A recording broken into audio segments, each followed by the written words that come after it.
Africa, home to over 1 billion people. This is the cradle of diversity and unity. It is a picture of a people whose strengths and values form the core of their very existence. However, the sad reality of an Africa ravaged by economic and political hardships puts this continent on the verge of a catastrophic breakdown. In Africa, access to education is a major luxury that most poor families cannot afford. Especially is this true for communities that are far from development, that often is centralized to the urban and large cities. In the Volta region, located in the southern part of Ghana, lies a small fishing town called Pando Toko. The majority of the people in this community are dependent on the Volta River for their livelihood. This small community is devoid of quality education facilities, with most children living at home and not being sent to school. Arising from this, one bishop decided to set up a school that would provide affordable but quality education for the local community. In the year 2005, Bishop Forson Glover set up a private boarding school called Bishop Forson School Complex. This school was to provide affordable but quality education and boarding facilities for kids from Toko and the surrounding areas. The school is currently catering for over 200 kids, vulnerable as they are. These are sponsored into boarding or day school and are fed to the school's feeding program. The school is helped with technical expertise by foreign volunteers who volunteer their time to help with administrative and student-centered programs. The director of the school now takes us through the vision of the school and what led to its establishment. Listening as Dr. Donald Nixon, a long-time but now retired teacher, interviews Bishop Forson Glover on the work and needs of the school.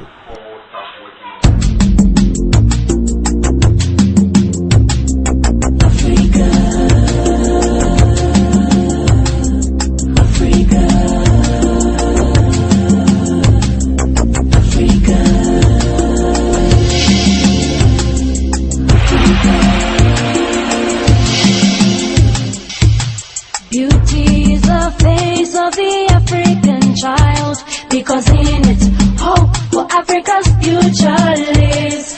Beauty is our heart. If we keep this hope alive, let's protect and nurture this future generation.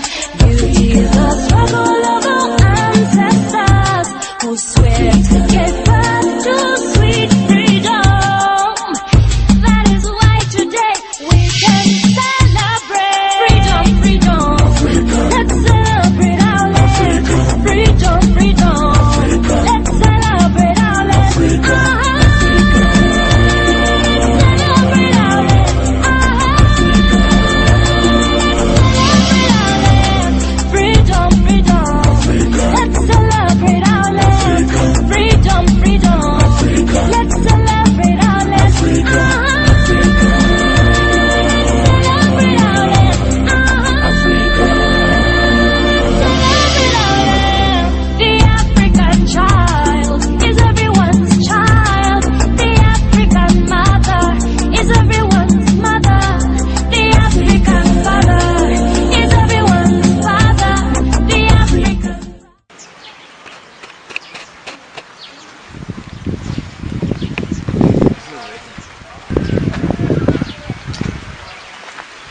Good morning, everyone.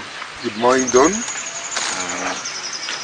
I am absolutely delighted to be here under the mango tree. This has been my home for the past 2 months. It is actually the headmaster's office, and the director or headmaster is my very good friend Bishop Forson. So here we are, and I want to tell you a quite remarkable story. First of all, how did I get here? Well, 40 years ago I came to Ghana as a volunteer. I had a wonderful time, and since then I've had a very interesting career traveling around the world. Now I'm retired, but I knew before I hung up my boots that I would have to come back to Ghana to see what it was like. And here I have found myself again as a volunteer at Bishop Forson's school. This is a quite remarkable project, and I am so happy to have found it. And I'm so pleased to be able to talk to the Bishop about his school. He's going to tell you about it. So please, for now, I just say to you, welcome, because this is what Ghanaians have been saying to me for the last 2 months. I say it to you, welcome. Bishop, can I just ask you a few questions? First of all, this is a private school. Now, for those viewers who are viewing from another country, the concept of private school may be a little different. So perhaps we can talk a little bit about what is a private school here. First of all, can I ask you the question, do you get any assistance from the government at this school? No, Don. In Ghana, the government doesn't support anyone, any private school in Ghana. Private schools are viewed as the owner's business. So you have to go alone and do it alone. Okay. So in this particular place, which is called Toko, why, I notice there are government schools around here. So why have you chosen this place to have a private school? Well, Don, Toko has a peculiar problem.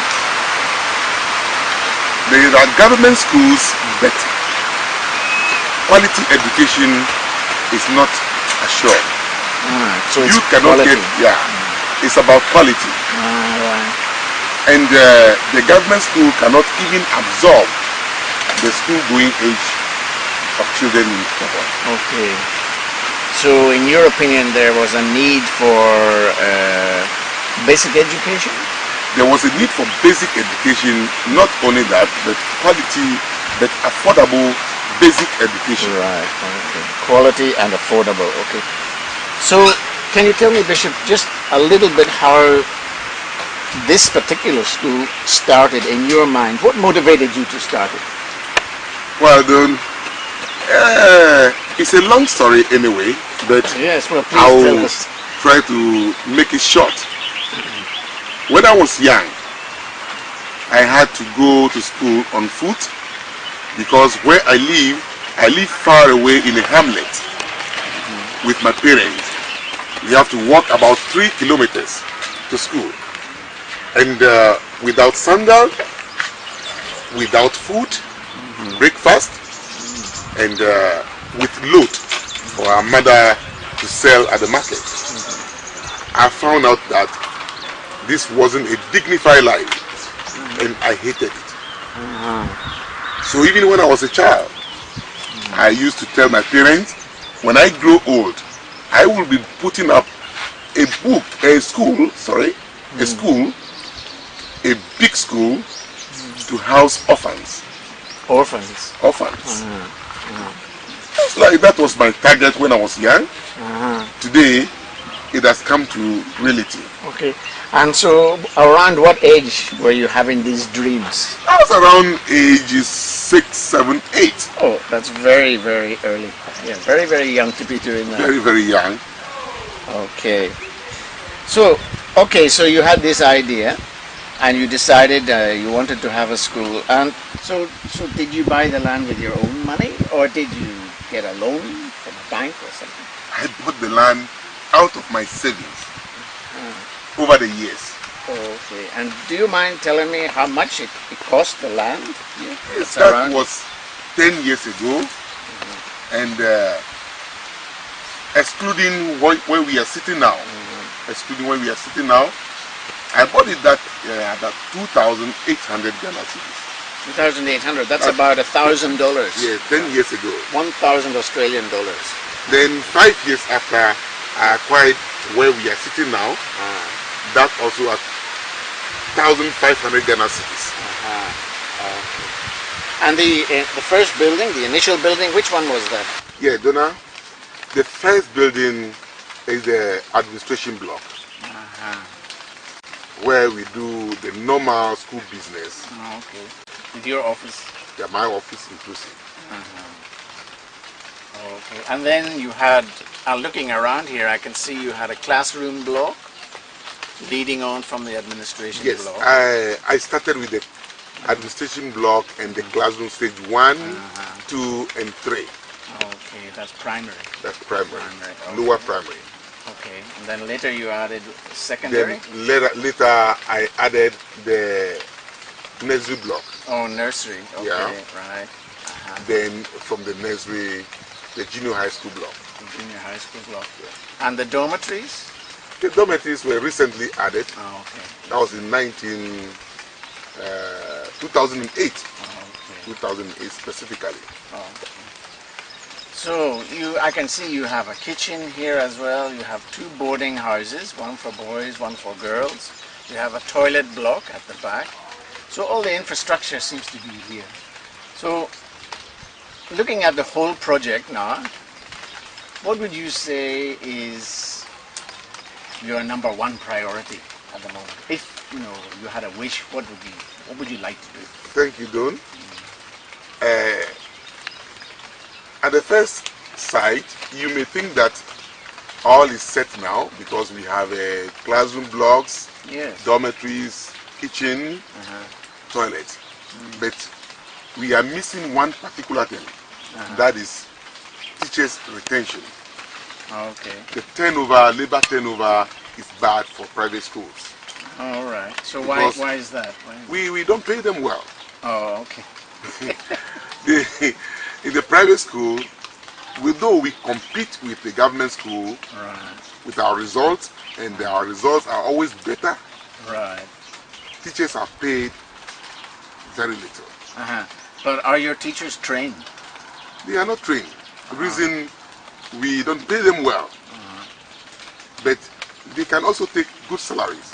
And if you consider the work they're doing over here, I think it is necessary for a school like this, an institution, to pay teachers well so that we can retain teachers. Oh, okay.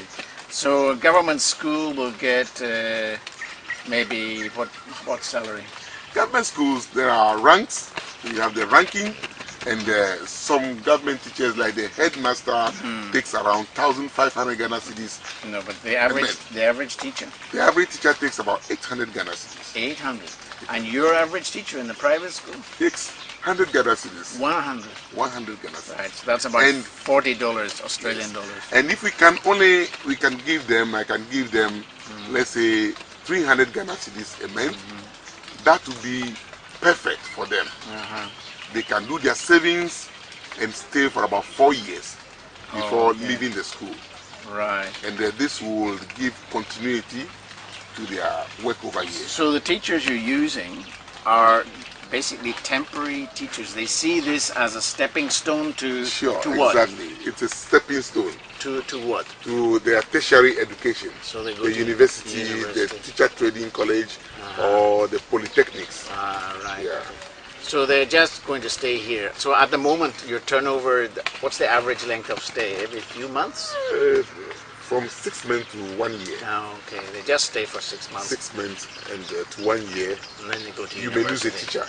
So the solution to this is to increase the salary so it's competitive. Sure.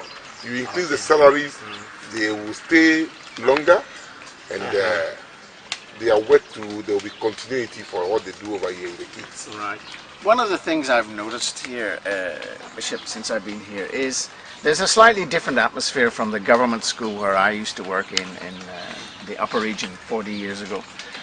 When you walked around the government school, it was a very good school, the one I was at. The headmaster was very good.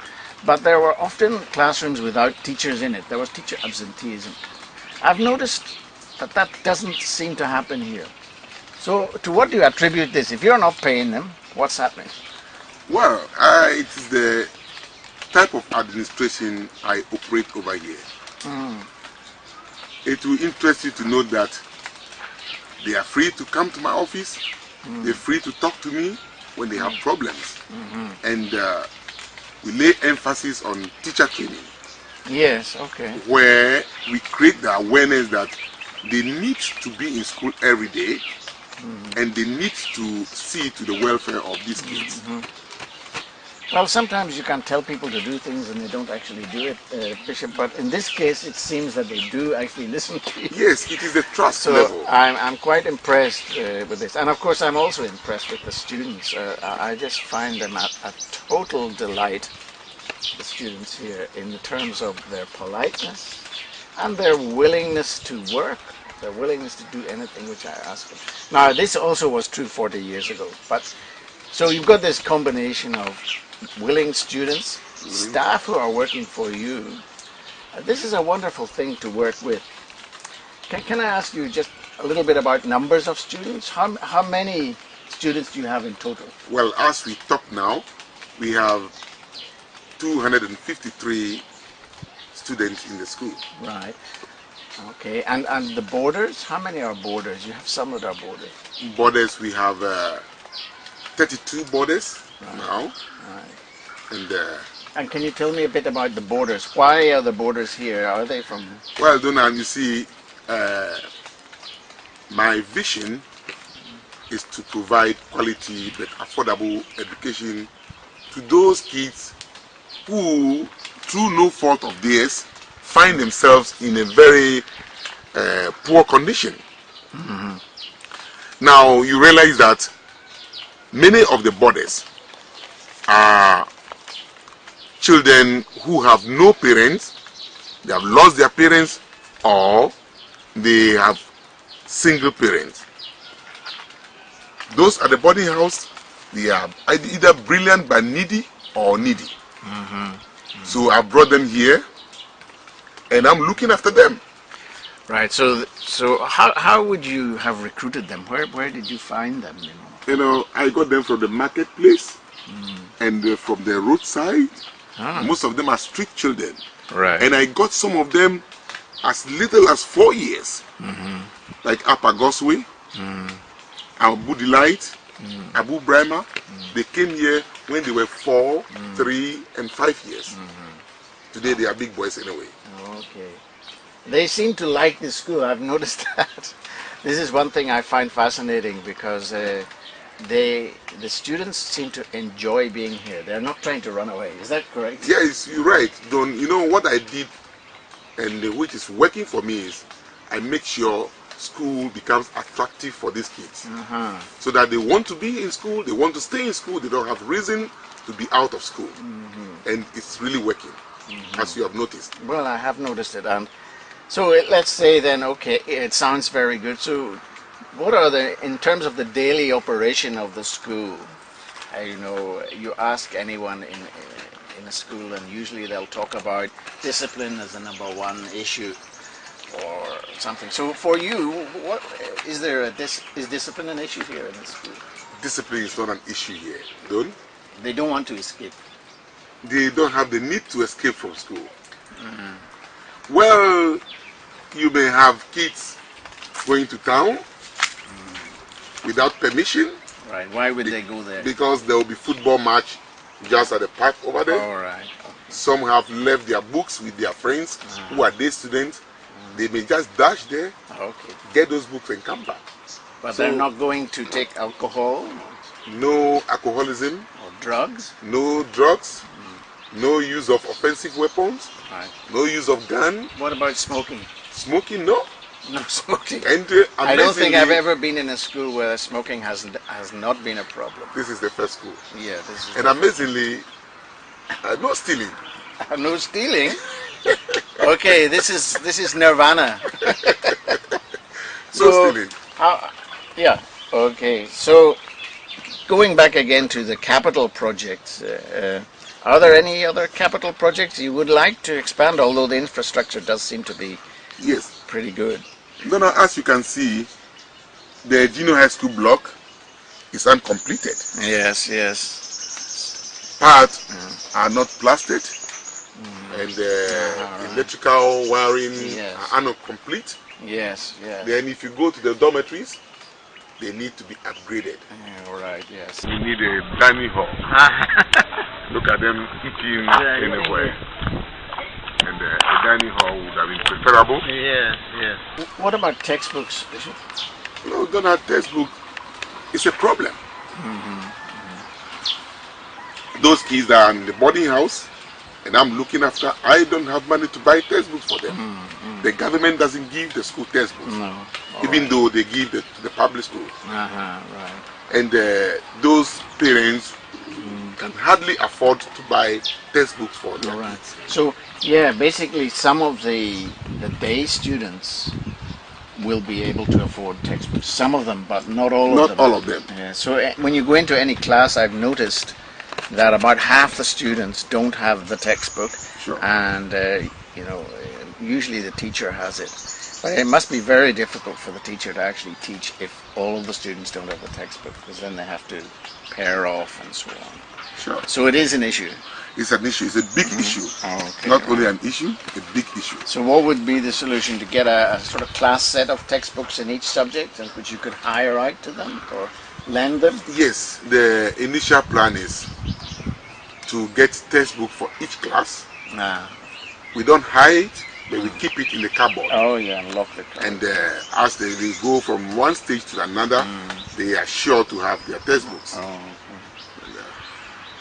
So, what about the PTA, Bishop? Can you talk a little bit about that? How does that work? Well, we have a vibrant PTA. They come for meetings, but only they cannot afford to pay fees. But we collect PTA dues. Right. That is 5 cedis per term. Right, that's about $2. And yes, that is what we use to buy the polytank at the top Oh, okay. to store water for the kids. All right. So we have a very good PTA, a concerned PTA, but the ability to mobilize funds to help the school, that is the problem. All right. So they don't really do much fundraising. No. They You don't. have a monthly meeting, do you? Or We have termly termly meeting, Yeah, 3 times a year. yeah, 3 times a year. So fundraising has to be done elsewhere. Elsewhere. All right.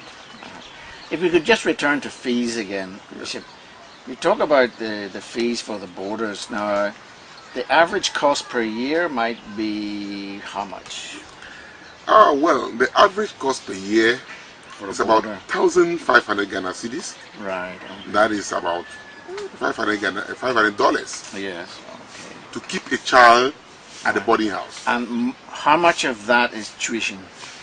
Tuition is 360 Ghana cedis out of that. So it's about 3/4 of it, really. Sure.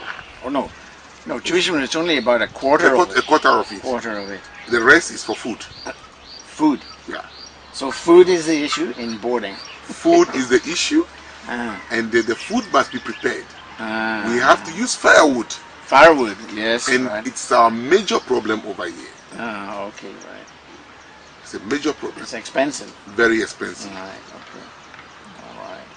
And the day students, then they would pay how much?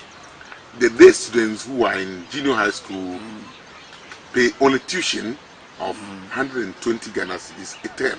Okay. That's total up to 360 Ghana cedis a year. Right. And those in primary school, they pay 100 Ghana cedis a term, and in a whole year they pay 300 Ghana cedis. Okay, that's about maybe $120 or $130 perhaps Sure. for a year. Okay. Now, what about collecting the fees? I imagine in a situation where people are poor, basically very poor, collection of fees must be an issue. Can you talk about that?